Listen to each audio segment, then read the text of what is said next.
Hey everybody. Please be sure to subscribe to the channel. If you are watching this, please subscribe right now and like this video as I try to grow my channel. Okay, so we're back for a review of Real Housewives of Potomac Season 7 Reunion Part 1.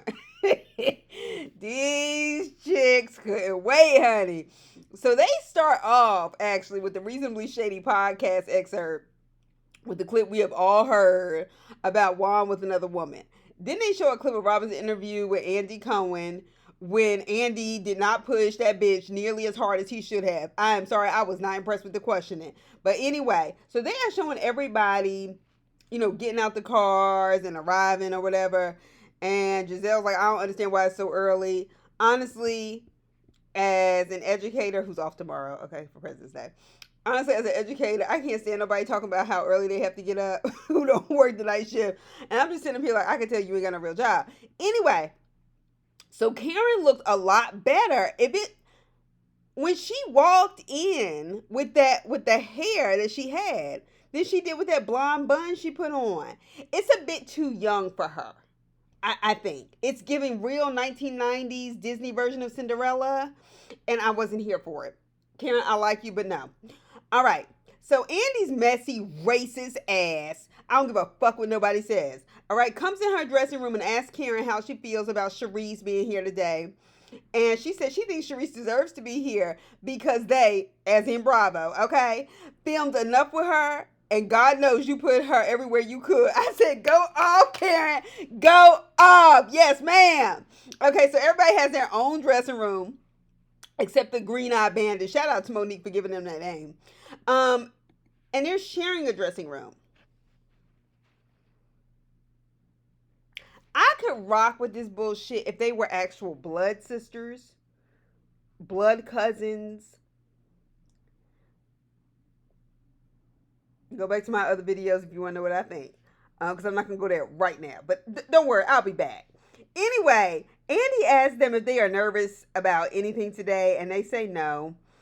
I guess not. They sharing a fucking dressing room to help create a story around whatever lies they plan to tell. Get the fuck up out of here. Also, is it just me or my ability to see through the bullshit? Or is it obvious that Andy holds some level of contempt for these black women on Potomac? Even dating back to when Monique was on the show. Like, he doesn't like them. It's like his racism, but it's also something else. Because I saw it less in earlier seasons of Atlanta, and I've seen that white man aggravation and attitude toward black women before. And people say, well, you can't prove it. No, let me tell you something. If you lived in black skin long enough, you know what the fuck you looking at. Yes, I peeped it, and no, I don't like it, okay? Go at it in the comments if you want to with me, but no. Be respectful, and you got to come with something harder than that. Andy says to Robin, well, you're a married woman now. She says, I am. He says, are we going to be seeing Juan today? And she says, no, he's working. Andy walks away and says, I thought so. I'm just like, bitch, this shit looks dumb as fuck. Robin, it is a terrible look that your man, husband, roommate, homie, co-pilot, nurse's aide, whatever the fuck he is to you, is never there for you. He is not that fucking busy. Don't try to act like this job where you making money on TV is more than that coaching job. Get the fuck up out of here. Okay, that ninja can show up, okay? But okay, girl, if that's what you want us to believe. Anyway, and the award for best dress and look goes to Wendy. Yes, ma'am, Pam, okay? Hands motherfucking down. I don't give a shit what y'all say. That dress was everything. Shout out to her for having that badass dark black lace front and that peacock blue dress get up. Yes, ma'am. She killed the look. Now, I ain't really no fan of Wendy, even though I feel like they fucked her over this season. And I ain't gotta be no fan of you to call out when something ain't right. But nevertheless, let me tell you something. You killed that shit, Wendy. And don't you let nobody tell you any different. Anyway, so everybody else looked a goddamn mess. Except Mia. She just didn't do what Wendy did. She wasn't giving us like that. But when they were on a break, and she was like, sometimes you just had to put your hands in your breast. And I was like, I feel like, because I done had them kind of outfits on. I already talked about Karen and her hair. Okay. So, Candace, that blonde streak in your hair was not cute at all. For somebody talking about colorism and want to represent for the brown girls, having that kind of blondier hair is not the move as far as I'm concerned. And I'm standing on it. Anyway, Giselle, you look like you got your weave done in the dorm while sitting on one of those hardwood floors, your freshman year, by a girl with no license, but says she can get your weave done for like $20. And you got what you paid for, bitch. Okay, meanwhile, that cheap ass dress and them tacky ass rhinestones were a goddamn mess. Okay? That cheap ass dress, and I hate to bring this up between her and Karen, because I canceled Bill Cosby a long time ago. But do y'all remember that episode when Denise tried to make that shirt for Theo and called it a Gordon Gartrell? And one arm was sewed up wrong, and he couldn't get his other arm into that silk yellow shirt. That's what Giselle and Karen's dress were given, and I'm just over it. And I'm sure Sharice is going to come on and give us something worse. Anyway, Ashley, I don't know what in the 4th week of home economics, the sewing unit, you had on, but that shit was tragic. It looked like the dress didn't fit. Like, you got it off a rack and said, oh, this will fit, and didn't have it, like, altered or tailored. Also, that wig, like, what the fuck? Like, are y'all seriously paying people to do y'all styling? Or does Bravo not have enough diversity on its staff to know how to do black hair? I just need explanations, because I have a lot of questions. Okay, Sharice, even though we only got clips of you, you still look bloated, okay? Your hair is wrong. That color blonde was not a good look. It didn't blend well with your skin tone. And I just don't like you. I'm going to be honest. I was going to find something wrong with you anyway. All right. Candace is cheering Robin on when they talk about her being married a second time around. And I was like, why? Why, bitch? Call that hoe to the motherfucking carpet. Okay? Because she has not been a good friend. Karen rolls her eyes and starts that dramatic I died. I think Karen thinks this marriage is fake, regardless of paperwork, lack thereof, whatever ceremony we saw on TV. Andy said, Karen, you never thought this marriage would happen. And Karen says, I didn't, but I'm glad it did. Robin says, doubt it. Karen goes, I was thinking to myself, bitch, I love it. Shout out to the ground dom, okay? Anyway, so Andy says he has a question for Candace. And says, do you know how to get to Sesame Street? I said, oh, shit now. All right. And she says, you should ask Ashley, because she has the keys. Candace, that was a read. That might go into the Housewives classics, like a vault of classics. Anyway, however, Andy inserts that before the internet jumps in, let me just tell you, you're going to get a lot of side-by-sides with Cookie Monster. She says, how do you know this wasn't by design? I doubt it. And that Cookie Monster crack, honestly, Andy, was stupid. That dress was fire. I didn't like her hair, but that dress was fire. And she didn't call that girl Cookie Monster. She called her a Sesame Street character. Cut it out. And honestly, you brought that up. And that sounds like something you probably heard from somebody else who can read better than you do. And that shit was whack. And no, I wouldn't have given a Cookie Monster side by side. Like, get the fuck up out of here. Anyway, like, Andy, fuck you. Anyway, so Ashley faces challenges of an unconventional split. This is the, excerpt we get. So how come they never showed us the clip that they had dragging out this whole fucking season where Uncle Lump goes off on Ashley? Is like, what are you thinking? We never got that shit. Anyway, then they had Giselle in the corner. She was like, Uncle Lump don't play. I was like, no, he don't. So they showed us, the run through of the season with all the bullshit. We don't see Michael on camera once, all that fuck shit. So she says she lives 7 minutes away from Michael, and he has a key to her house, and she still has a key to the condo she used to live in. I'm like, is that because he wants you to, or because he just hasn't changed the locks? Okay.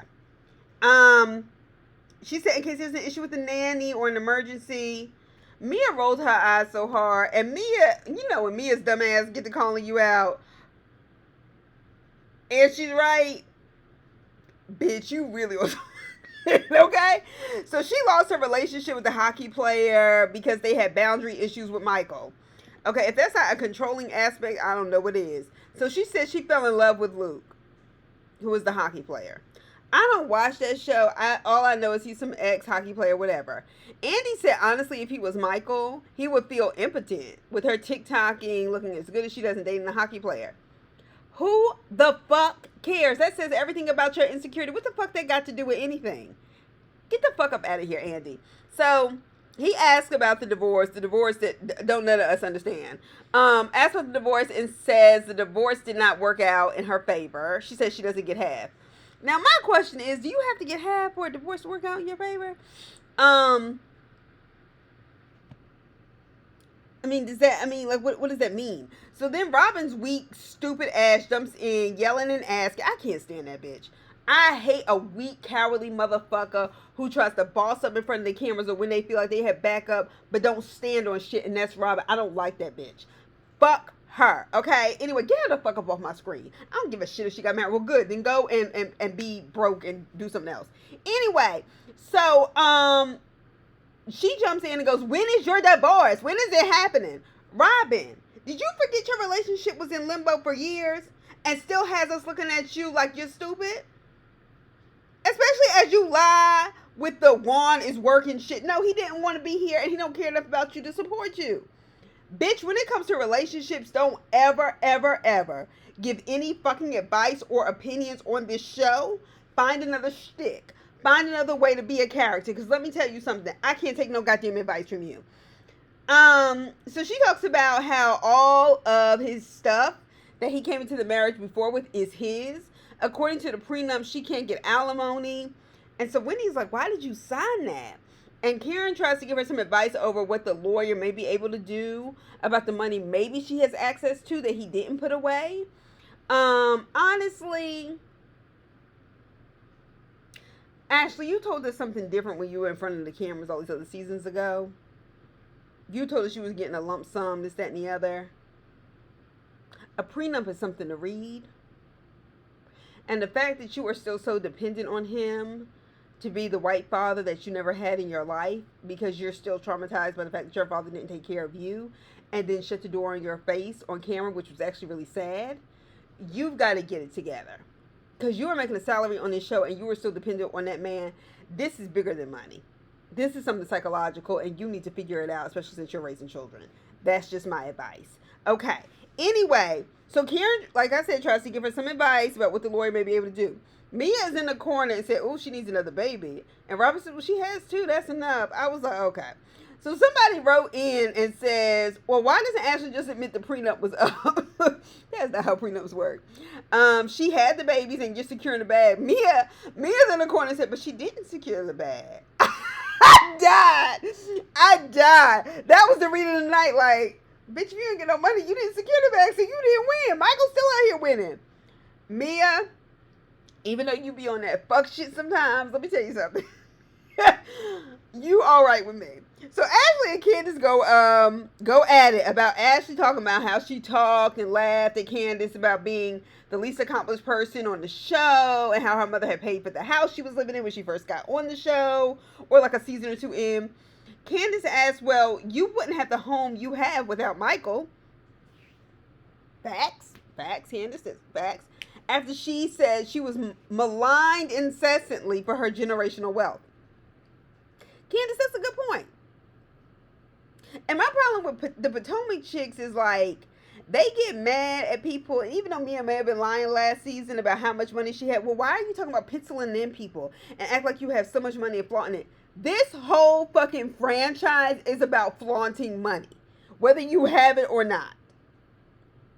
So to malign Candace for it, and y'all did mock her and make fun of her, and actually, Candace, Sharice actually led that train.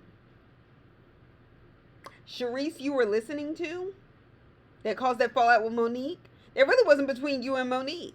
It was because of all the other bullshit you were listening to. Right. But you and Ashley are still roughly the same chick up until about 3 years ago. But okay, girl, I'm going to give you that one. So then they talk to Mia. Mia. And Mia, the thing is, like I've said this before in previous videos, I don't even hate you.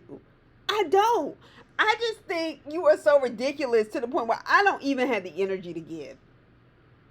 So she moved to Potomac, and they're showing the clips, and they showed how she rented this huge home, and then she did $65,000 worth of updates to a rental to something you don't own. That shit was stupid anyway. So I really hope that's a lie. I hope it's a lie, but for some reason, Mia's dumb ass, I believe it's true. So she talks about the different tests she had to do for her health or whatever. And Candace just asked her to clear it up, what the last scene was about. She said she's on medication. She said she talks about the fear of a hysterectomy. And she said that's actually why I wasn't able to reach out to Giselle, because I know the fear it is to talk about your health. And I have said on previous videos, my mother is currently dealing with her second battle of breast cancer, and we are praying to God that everything will work out. She has another 15 weeks of chemo to go, and we're praying. And so it's hard for me. I can't make fun of this. I'm just glad she doesn't have it. That's it. I can't. It's been too close. I would much rather find out later that, hey, she was being dishonest than to not give somebody the benefit of the doubt, because it is scary. It's scary. It's just scary. So Andy says, well, look, there was online speculation that it may have been your body trying to reject all the fillers and surgery. Now that actually does make sense. I mean, I don't follow these people really much outside the show, but okay. They talked to Wendy, and Mia says she's a hypocrite because she got on that hot mic and was like, yeah, I think the only people willing to give Mia a chance is me and Karen, and I do think she's lying. And Mia was like, okay, well then say that shit to my fucking face. Somebody had wrote in and was like, you accused Robin of doing all that, but Wendy, you were doing the same thing. So Wendy was like, well, I did believe you were lying. Okay, so Wendy did stand in it. Fuck it. And Mia says, well, say it to my face instead of being a lying snake. Wendy was like, I did own what I said. Like, she did make a post and owned it. So Mia, ma'am, she wasn't the only one who made a comment like that. You didn't know that when you threw, and you didn't know what she had said when you threw that water on her. So let's just go ahead and make sure that's clear. So don't pull it. And you didn't say that, but in case you were thinking about trying that, don't pull it with us. Don't. So Wendy was like, well, we didn't see your husband with you when you were going through all these different things. And Mia was like, yeah, I would have loved for y'all to actually see me going to the doctor with my husband. And she said, maybe your next husband will do that. Like, Eddie was with me in the hospital at 5 o'clock in the morning. I said,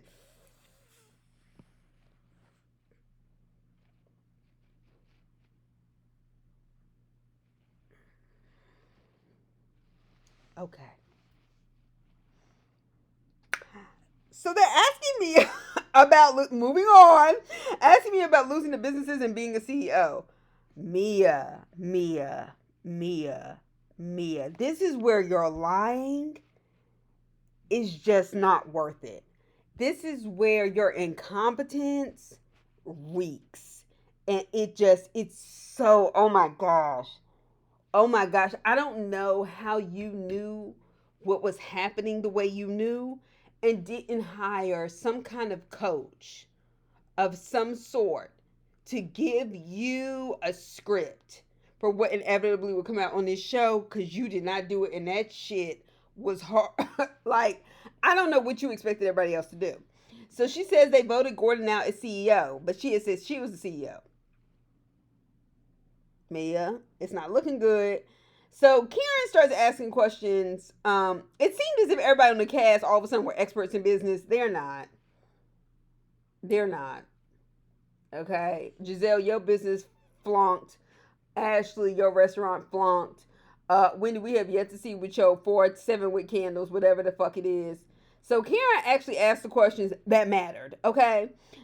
Mia, your board went from 3 people to 8. Why would you have like a even number for a board? Especially if you don't want it to tie, but okay. And then it just became clear like she can't count. Like, not she can't count, but she can't keep up with her lies. Um, so Mia gets mad and says she's not gonna talk about it with these chicks as they laugh at her. And she says, next question. Mia, you lying, but you shut Andy down. And you know what? I'm gonna give you a point for shutting that motherfucker down because I don't like him. So Giselle accuses Mia of embezzlement. Giselle, much like Robin, who said she wanted to know about Ashley's divorce, and I'm gonna try to be real careful with this. considering Jamal's past, I'm not saying he stole, but what appears to be the exploitation perpetually of poor religious people. I don't think this is the kind of battle you want to pick. That's all I'm going to say. So Mia talks about how they are literally living off their savings. Good thing you got them, girl. She was talking about how they were renting several properties. And I was just like, why would you rent so many properties when you don't own anything? Like, y'all's credit on these shows be fucked up, including Ashley. So it ain't no sense in laughing at her. So Mia, I think you're best trying to be honest in public about your bad decisions, which you are for the most part, because everybody else is constantly shoveling over their bullshit. So Andy was like, well, Mia, you're pretty open and Giselle's pretty private. Giselle's on a goddamn reality show. So as far as I'm concerned, a lot of her privacy is lies and her covering up her real life. Okay? Miss me with the bullshit. All right? So Andy darts to Candace's segment. All right? He said that she ended the season with a red hot music career. Time out. Time out. Now, what the fuck we ain't going to do? Baby is get to lying. Now, Candace, I'm willing to give you your credit for finishing school and for recording a song. But you do not have a red hot music career, and I don't feel like I need to prove or argue that point. So they go back over Giselle's lies about fucking Chris Bassett. Fucking, comma, Chris Bassett, not screwing him. Okay, so Chris DM'd Giselle after the cameras were down. So this is never before seen footage. And she was like, Chris admitted it. And Andy was like, well, I don't think that's an admission. I was like, that's not an admission. Chris said that if I made you feel uncomfortable, I am sorry. All right? Giselle, get the fuck out of here. Okay? He didn't want to have that conversation on camera because it can be chopped and screwed, okay? To make you look like a victim that you are not. If I did something that made you uncomfortable, it's not an admission of guilt. It's I want to get this over with and settled. Okay? Chris, he's better than I'll ever be. Candace said that message was sent before they saw the season run out and all the lies and different stories that Giselle was telling. I'm sure it has, because I wouldn't have said shit to that bitch, because she's a lying ass bitch, and to Wendy's point, she is consistent in trying to do this shit in front of the cameras. So Candace calls out Giselle for not apologizing, because she was like, well, I'm apologizing to you. I'm apologizing to you. That's not a goddamn apology. And she was like, this is gaslighting. Okay, Candace, I don't think we need to throw the word gaslighting around, because too many people use that. No, the bitch is just fucking lying. All right? Now, Candace calls her out for not apologizing. Robin jumps in about Giselle feeling uncomfortable when they went back to the hotel. No, that ain't true. But bitch, you was smiling in Candace's face, so-called having her back. That's why I didn't understand why Candace was clapping for you in that fake-ass marriage at the beginning. This is what the fuck I'm talking about. No, yeah, I bet you do know, Robin, because y'all did that before y'all got to bumping cooches that night. Get the fuck up out of here. Anyway, I don't know that for a fact. I'm just saying. So, Robin, shut your bitch ass up. Oh my gosh, I do not like that chick. I hate a weak bitch, and I hate somebody who does the kind of fuck shit Robin's doing. Anyway, just stop looking Giselle's cooch for 10 seconds. Damn. So Candace says she has, because Andy decides he's going to shift. So Candace says she has 6 embryos, so she can have 6 kids possibly. And I thought maybe she was yawning or stretching, and she started crying. I was like, Candace, I feel like you really went to private schools around a bunch of white girls, and because of your money, somewhere along the line, you started to believe that as a black woman, your tears meant what theirs meant. And so you got in this habit of crying every time something happens. To the point where your mother, who is a so-called psychologist, said, oh, she's just crying. That's just something she does. And I thought that was cruel at first. But baby, I just can't. I can't. I'm glad that you do have embryos. So they get back to the issue with Giselle and Chris somehow. And Robin joined in and said, well, can't we agree that a married man should not be in a room with a single woman by themselves? Robin, your husband, who we have yet to see paperwork for, your husband, I don't even think fucking likes you. I think y'all are convenient for each other financially. I think y'all have been together so long, y'all don't, it's just familiar, even though it's not what y'all want. Y'all just need something familiar there. Um, and for you to say that after lying and covering up Juan's infidelity in y'all's relationship, bitch, shut the fuck up. And also, if that's the case, can't we agree that a married man should not be in a room with a single woman by themselves? Then that makes Giselle fucking guilty too. And she's older and she should fucking know better. All right? So Wendy points out that Giselle would have gotten benefit of the doubt amongst the cast and also amongst the viewers if she was not consistently going after people's families and going after them in front of the fucking camera. Because Candace is like, I've seen her outside of filming. How come she didn't say anything then? Candace says instead of talking about her own uterus, her dwindling uterus, I said, ooh, that's cold-blooded. She was waiting to put this information out about Chris. And she says, I'm not going to speak for him because he's going to have a chance to come out. She says Giselle is not smart. And Giselle was like, but I am. Candace, you have clearly studied those seasons with Nene and Phaedra. And they're back and forth. And you have taken several pages out their books, Xerox them, and studied them. So I am done. Y'all have a good night. Please be sure to like and subscribe. Put down what you think in the comments. Just, be respectful. We don't have to agree on everything. It's all for fun. All right. See y'all soon. Bye.